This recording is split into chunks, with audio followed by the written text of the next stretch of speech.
정옥 상무님의 미용 일대기. 지금 준호헤엄 상무님으로 근무를 하고 계신데 네. 상무가 되기까지의 그런 과정들을 좀 듣고 싶은데 네. 한번 편안하게 말씀해 주실 수 있나요? 제가 1995년 12월 3일 날 준호헤어에 입사를 했어요. 제가 그때 준호헤어에 입사했을 때 준호헤어가 10개가 채 안 됐었어요. 그때 명동 1호점에 입사를 했죠. 인턴으로. 인턴 생활을 마치고 성신여대에 지금은 없어진 그때 김준 헤어뉴스라고 그 지점이 있었어요. 그 지점의 디자이너로 발령을 받고 그 다음에 2001년도에 지금 노원 문화의 거리가 그때 오픈을 했거든요. 그때 이제 그 김준 헤어뉴스가 클로징을 하고 그쪽 매장으로 제가 이동을 했죠. 이동을 해서 일을 하다가 2006년 6월 26일 날 준호헤어 서울대 입구역점 원장이 됐어요. 이 날짜를 엄청 정확하게 기억하고 계시네요. 쓸데없는 기억력.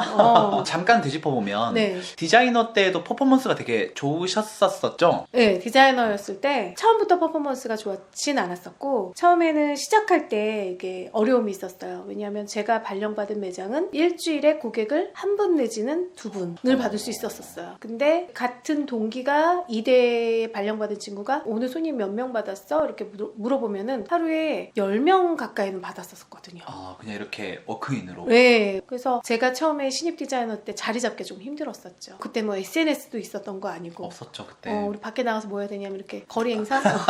제가 신입 디자이너였을 때 진짜 한 6개월 동안은 고객이 너무 없으니까 이게 맞나? 라는 고민도 하기도 했었어요. 근데 저한테 한 6개월 후부터의 변화가 왔던 게 뭐였냐면 제가 이렇게 매장에서 보니까 그 와중에 되게 바쁜 선생님이 계셨거든요. 근데 그 선생님 바쁘니까는 도와드렸죠. 도와드리면서 왜 이 선생님한테 머리 하시냐고 많이 여쭤봤어요. 제가 고객님께? 예, 왜 머리 하시냐고 여쭤보니까 고객들이 이 선생님은 항상 밝아서 기분이 좋아. 그리고 항상 나를 너무 잘 기억해줘. 그리고 내가 머리에 대한 부분을 먼저 어떻게 하라고 해안을 줘. 그리고 뭘 하고 가면 주변에서 예쁘다는 얘기를 듣는데 중요한 건 이 디자이너를 만나면 기분이 너무 좋아진다는 거죠. 그래서 이 선생님을 유심히 관찰했더니 이 선생님은 인사를 너무 잘했어요. 두 번째, 고객님을 기억을 되게 잘했어요. 고객님의 성함을 불러드리는 거 보고 저게 포인트다. 이 사람이 나를 기억하고 있네 라고 하면서 특별하다라는 감정을 많이 느끼셨어요.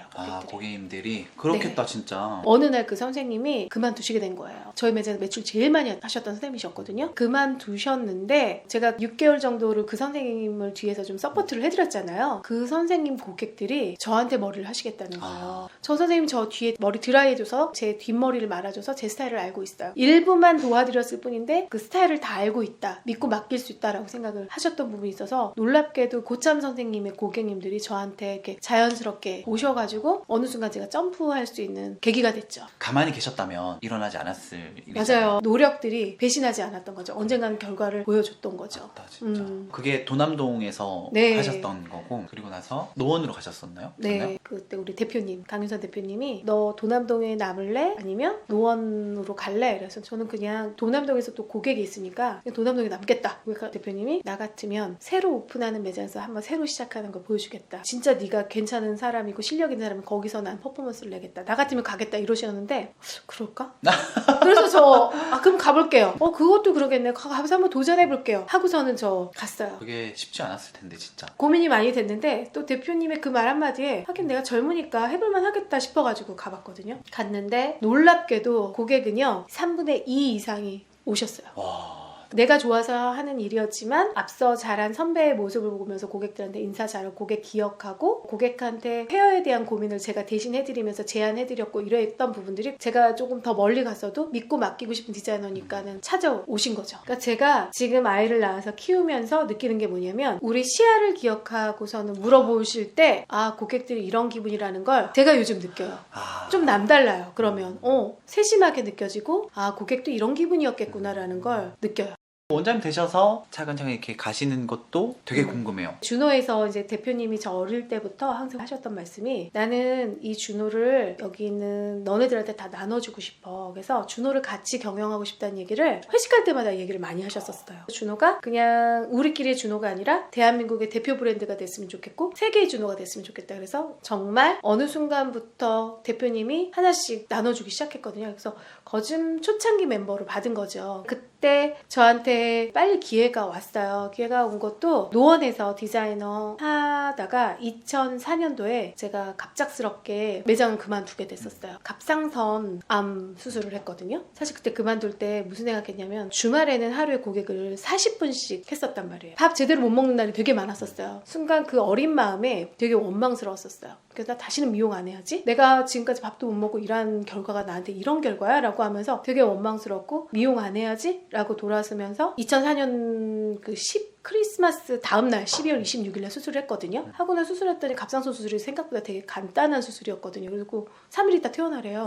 내가 생각했을 때 막 한 2주는 입원해야지 누가 병문안 오고 이래야 되는데 수술한 지 3일 만에 퇴원하라고 하더라고요. 근데 3개월 동안은 별로 일하고 싶지 않았고 사실 일이 지긋지긋하다는 생각도 막 들었었거든요. 근데 어떤 경험을 했냐면 제가 타박상을 입어가지고 병원에 엑스레이를 찍으러 갔는데 선생님이 추리하게 했는데 하얀 가운을 딱 입고서는 그 사진을 보면서 막 판독해주면서 이거 타박상이니까 지금 뭐 처방해주는 약 일주일만 먹고 나면 괜찮아질 거다. 의사 가운 입고서 나는 설명을 해주는데 멋있다. 사람은 자기 일 할 때가 제일 멋있구나. 그럼 나 언제 멋있었지? 라고 생각했더니 지금은 그냥 평범한 거울 앞에서 가해집 차고 고객 앞에서 예쁜 디자인을 해줬을 때 그리고 고객하고 이야기 나눴던 내 공간에서 일하던 내 모습이 어느 순간 그리워지기 시작했었어요. 그래서 다시 일을 하기 시작했는데 마침 저한테 이제 서울대에 원장을 해보겠냐는 제안을 했죠. 저는 해보고 싶었어요. 그래서 했거든요. 근데 하고 3년 동안 되게 후회했어요. 아, 왜요? 디자이너였을 때는 내 고객하고요 내 인턴만 신경 쓰면 되거든요. 맞아. 진짜 편의점에서 카스타드며 초코파이며 이런 거 사갖고 왔고 인턴장한테 줘요. 먹였잖아요. 그쵸. 바쁘면 와서 도와줘. 진짜 인턴들한테 신경 쓰는 이유는 뭐냐면 내 고객한테 잘해야 되니까.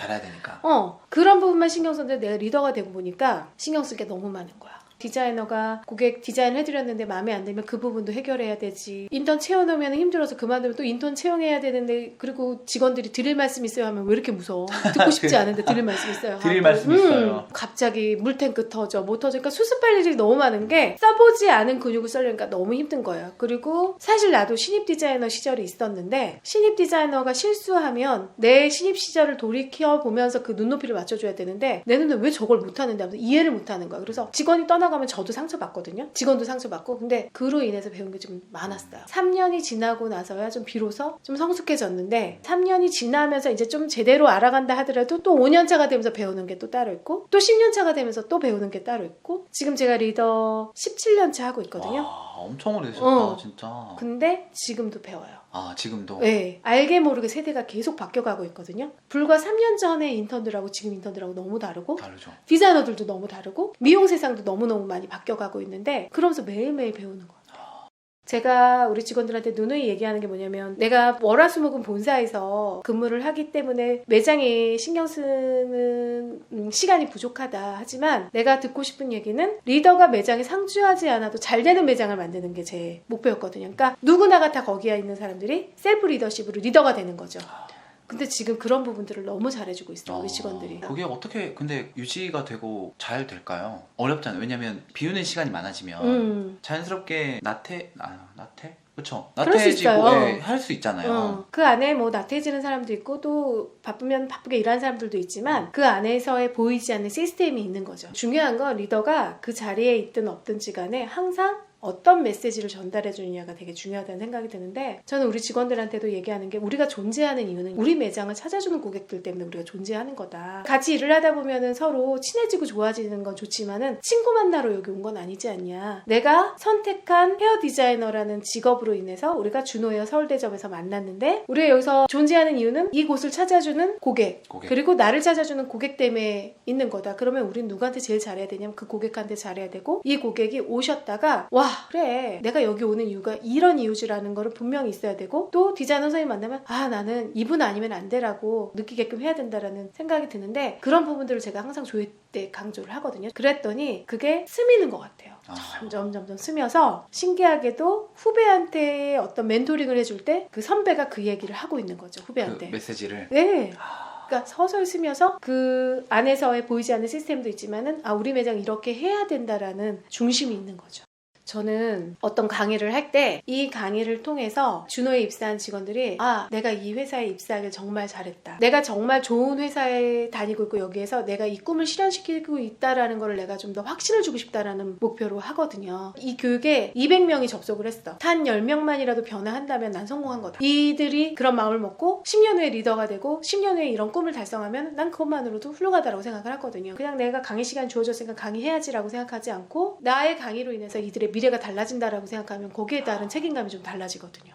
저는 미용을 선택한 거 정말 잘했다고 생각하거든요. 그래서 사람들이 다른 직업을 선택하면 뭐라 해보고 싶냐라고 하는데 전 다시 태어나도 미용을 할 거고 그것도 누가 물었어요. 다시 태어나면 준호 입사할 거. 근데 저는 입사할 거예요. 저는 첫 직장이 준호였지만 마지막 직장도 준호가 될 거라고 얘기하거든요. 이런 회사가 없다라고 생각하거든요. 네. 그리고 이거를 내가 느끼는 이 감정을 후배들이 느끼게 해주고 싶은 거죠. 네. 그런 게 느껴지는 것 같아요. 그래요? 네. 죽을 때까지 다니셔야 돼요. 그렇죠. 상무님의 앞으로의 꿈이 있을까요? 제 꿈은요. 내가 여기 강윤선 대표님의 아바타가 돼가지고 준호헤어 대표가 돼야겠다라는 꿈도 어느 순간부터 꾸기 시작했어요. 그런데 내가 잘 되기 위해서 전 대표가 된다고 생각하는 게 아니라 나로 인해서 준호가 잘 될 수 있다라면 내가 대표를 해보고 싶다 이런 생각이 드는데 혹시라도 후배 중에 굉장히 능력 있고 더 에너지 좋고 잘 끌어갈 수 있는 누군가가 있다면 그 친구한테도 그 자리를 줄 수 있어요. 제 목표는 제가 어떤 자리에 올라가서 그 자리를 군림하고 싶은 게 아니라 내가 죽고 없고 강윤선 대표님이 이 세상 사라져도 영원히 남는 브랜드로 가기 위해서 더 잘 될 수 있는 최선의 선택을 한다고 생각하거든요. 기왕하는 거 잘해보고 싶어요. 잘해야죠. 그러니까 결국 회사가 커지면은요, 이 안에 있는 구성원들은 같이 성장하거든요. 왜 사람들이 대기업에 입사하고 싶겠어요? 그 회사가 나를 대신 대변한다라고 생각하는 거잖아요. 그죠? 그것처럼 이 회사가 단단하고 제대로 잘 커가야지 이 안에 오늘 입사한 인턴도 직원도 이 회사에 다니는 거에 대한 자부심이 느껴지는 거거든요. 결국에는 사람은 욕심이 있기 때문에 내가 잘 되기 위해 노력하는 게 당연하지 않나? 뭐 이런 생각을 했는데 어떻게 생각을 해야 나 이외의 것에 더 집중을 하는지 여쭤보고 싶었거든요. 내 욕심만 채우려고 하는 부분에는요 부작용이 있더라고요. 아... 내가 생각해도 이건 옳고 조금 내가 이 부분을 하는데 힘들지만 이 부분을 제대로 해가지고 제대로 간다라고 하면 그거는 기꺼이 내가 한다 이런 부분은 또 있거든요. 부작용이 생길 수밖에 없다. 내 것만 챙기면. 내 것만 챙기면.